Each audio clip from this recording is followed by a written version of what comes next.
lending rates came down, but lending rates are going back up again. Yeah.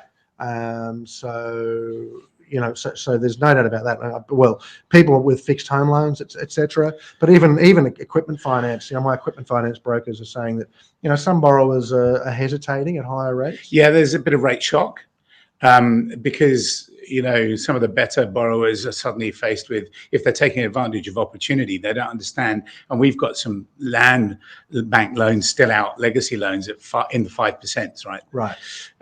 Whereas if we were looking at that deal today, it would be in the 7s. Certainly, right. Because the appetite of investors is they want to keep ahead of the yield curve, right? Yeah.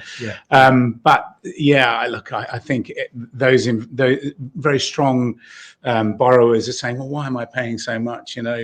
There's certainly a bit of rate shock there. But the banks there is going to be a credit starvation.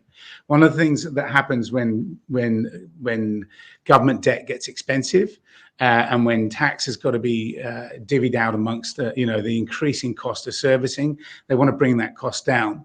They stop the term funding facilities, they stop the repos in the bank, they reverse the quantitative easing, and all of a sudden credit becomes very expensive or starts to dry up.